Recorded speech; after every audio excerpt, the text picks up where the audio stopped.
your goal is not in her. Pemilihan kepala daerah atau pilkada diundurkan dari tanggal 23 September menjadi 9 Desember 2020 dengan menggunakan protokol kesehatan dan mematuhi semua peraturan yang ditetapkan oleh gugus tugas. Asep Cahyanto sebagai KP2SP menyebutkan tindak lanjut untuk pencegahan COVID-19 ada peraturan KPU nomor 13 tahun 2020 pada tanggal 23 September yang intinya bahwa penyelenggaraan pilkada itu harus disertai dengan penanganan COVID-19, diantaranya berbagai pasal-pasal muncul mengubah peraturan-peraturan yang ada sebelumnya seperti di dalam pendaftaran calon hanya dipasangi satu pasangan calon dengan seorang penghubung dan dari tiap penyelenggara sangat dibatasi. Yang sampaikan mari kita sukseskan bahwa penyelenggaraan pilkada di 270 kabupaten kota itu bisa terlaksana dengan tidak terjadi klaster baru pilkada seperti halnya yang terjadi tanggal 18 Oktober 2020 di Bandara bagian Sabah. Apa yang disampaikan oleh Ormas dalam hal ini diwakili oleh NU dengan Muhammadiyah itu adalah suatu hal kewajaran karena tadi kondisi COVID itu sedang meningkat. Ya.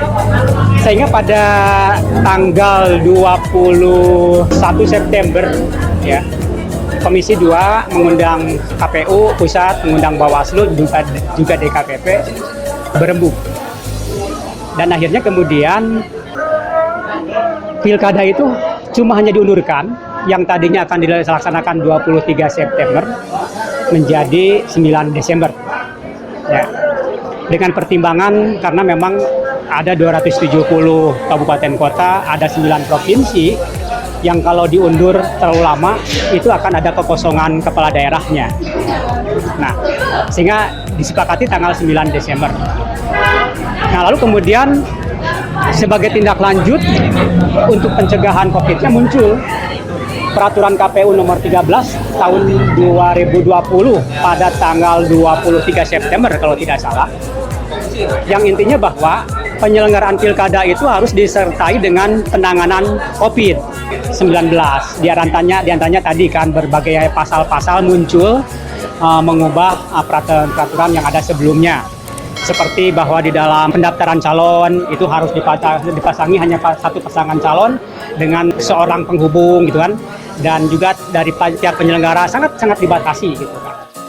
Kemudian ia berharap pelaksanaan pilkada di Kabupaten Tasikmalaya bisa dilaksanakan dengan jurdil dan terbebas dari klaster pilkada.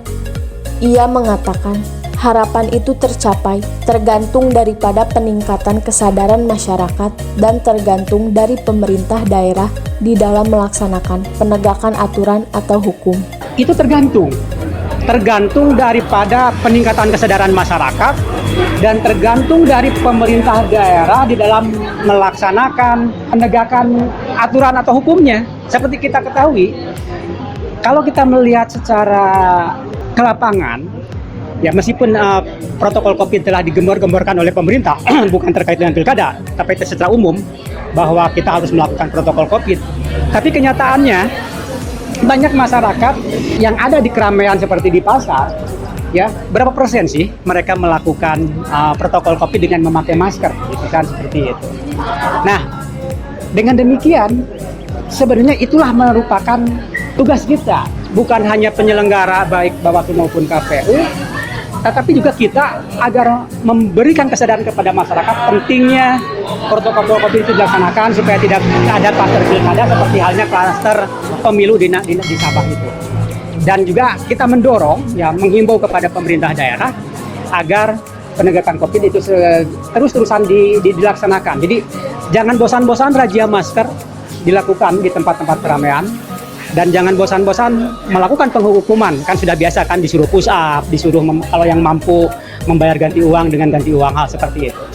Betul, kita juga berharap bahwa pemerintah terbuka informasinya, jangan sumput-sumput.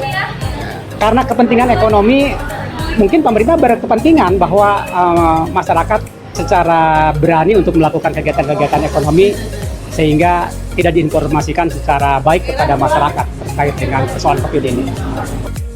Selanjutnya, Erlan Suwarlan sebagai Ketua Institut Seladharma menjelaskan, melihat dari hierarki per-UUan, sebetulnya surat edaran tidak termasuk ke dalam hierarki per-UUan, namun di dalam praktek seringkali menjadi sangat efektif dan ini terjadi di masa pandemi ini. Seputar tadi yang didiskusikan ya intinya kalau bicara soal pilkada dan pandemi, tadi saya sampaikan bahwa pandemi ini sebuah kondisi yang bukan keinginan kita dan bukan hanya menimpa kita gitu ya. Kemudian ini dikatakan pandemi karena memang dialami oleh semua negara. Nah, ketika dihadapi oleh semua negara, maka tiap-tiap negara ini kalau saya melihatnya ada dua hal. Yang pertama, cara pandang dan kemampuan finansial itu bisa berpengaruh terhadap kebijakan-kebijakan yang diambilnya. Nah, kalau kaitannya dengan pilkada, misalnya tadi disebut ada 4 hal ya. Pertama mengenai peraturan pemerintah, pengganti undang-undang. Yang kedua adalah peraturan pemerintah. Yang ketiga adalah keputusan presiden. Dan yang keempat adalah soal surat edaran.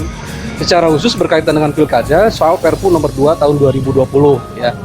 Lalu yang kedua soal surat edaran. Nah, surat edaran ini catatan saya adalah karena basic saya di ilmu pemerintahan. Kalau melihat dari hierarki peraturan perundangan, sebetulnya tidak termasuk di dalam hierarki peraturan perundangan, namun di dalam praktek seringkali ini menjadi dalam tanda petik sangat efektif gitu ya, sangat efektif dan ini terjadi ya di masa pandemi ini, baik yang mengatur pendidikan, yang mengatur termasuk pilkada.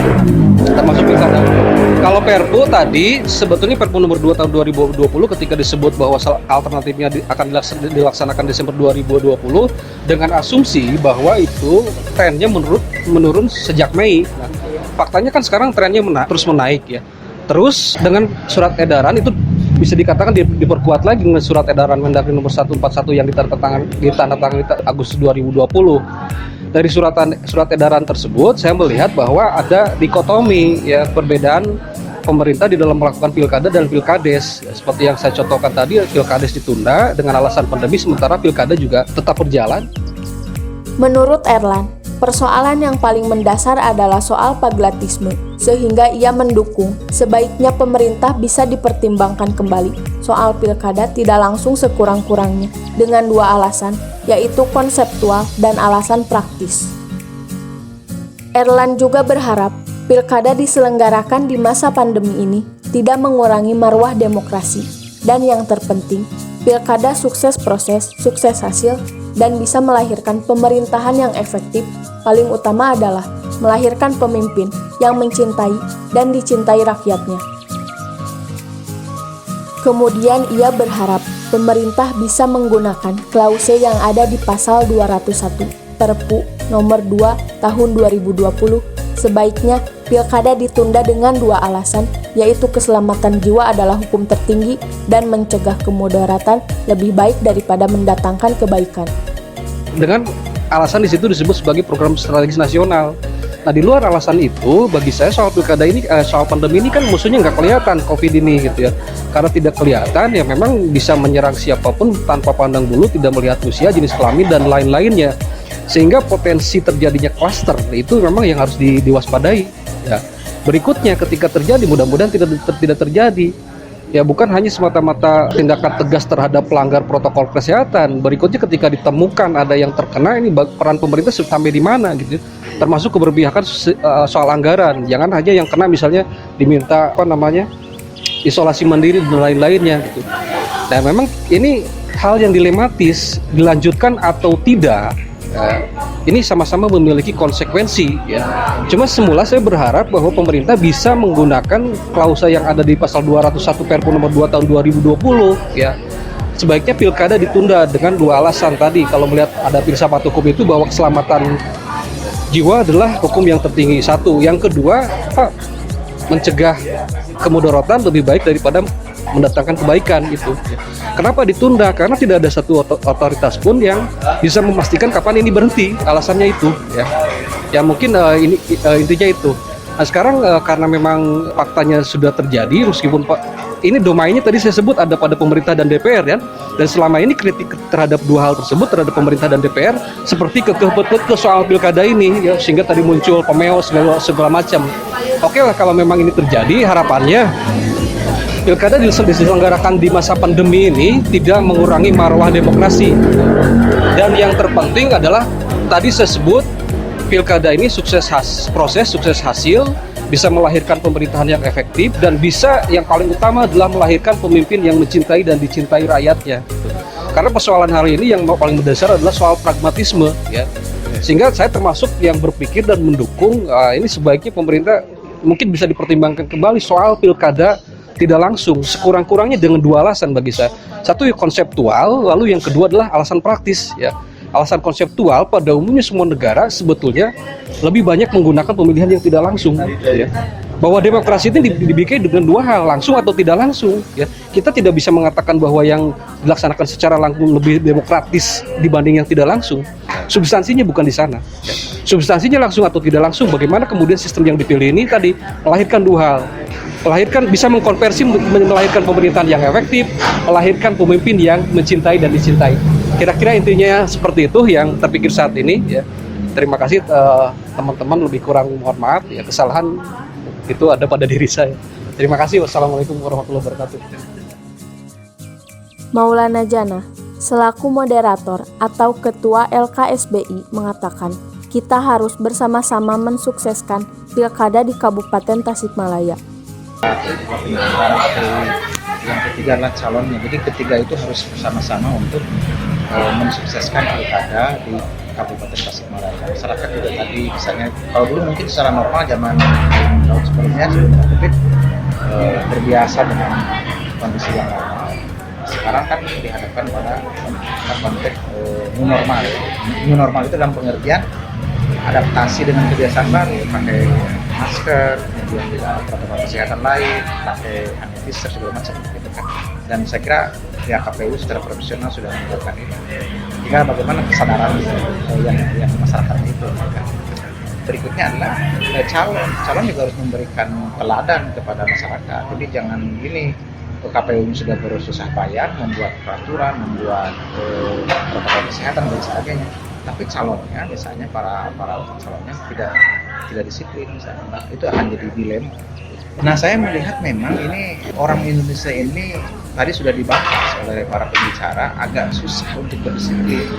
Bahkan saya dalam beberapa buku juga budaya bangsa Indonesia ini dari sisi disiplin sangat banyak buku-buku yang menjelaskan itu. Tapi kita kan bisa melakukan himbauan-himbauan lah kepada masyarakat bahwa kondisi sekarang kita bisa dengan kebiasaan baru itu supaya disiplinnya lebih meningkat gitu kan. Meskipun juga di beberapa daerah yang saya lihat ya memang ada kekhawatiran juga. Misalnya tadi ada tata cara dari KPU harus pakai protokol kesehatan. Tapi kan di beberapa daerah kan misalnya sholat Jumat juga biasa gitu kan ya, berjamaah juga biasa, memang tidak ada masalah gitu. Nah ini juga mungkin problem gitu. Tapi saya melihat unsur keseriusan dari KPU yang kita sangat hargai gitu kan, sudah ada hal-hal yang ke arah sana. Tinggal kebiasaan masyarakat aja yang perlu ditingkatkan. Ai Rohmawati SAG, selaku anggota KPU di Kabupaten Tasikmalaya mengatakan, keuntungan diadakannya acara ini adalah kedisiplinan masyarakat semakin meningkat, menambah pengetahuan masyarakat tentang pandemi, dan kita harus mengutamakan kesehatan pada proses pelaksanaan pilkada di TPS. Sampai saat ini ya saya hanya ingin gitu kan, pilkada sudah ditetapkan oleh pemerintah akan dilaksanakan pada tanggal 9 Desember dengan protokol kesehatan, dengan mematuhi semua apa yang oleh gugus tugas ditetapkan bahwa kita itu harus segala menerapkan protokol kesehatan dalam setiap kegiatan. Kemudian juga ada beberapa keuntungan yang dilaksanakan pada hari ini. Pertama, kedisiplinan masyarakat semakin meningkat. Kedua, pengetahuan masyarakat tentang pandemi juga memang ada. Kemudian yang ketiga, bahwa peraturan ketika proses pelaksanaan nanti pilkada di TPS, justru kita harus mengutamakan kesehatan diri pribadi, orang lain, dan juga ada di sekitarnya. Mungkin itu yang bisa disampaikan dari closing statement pada hari ini.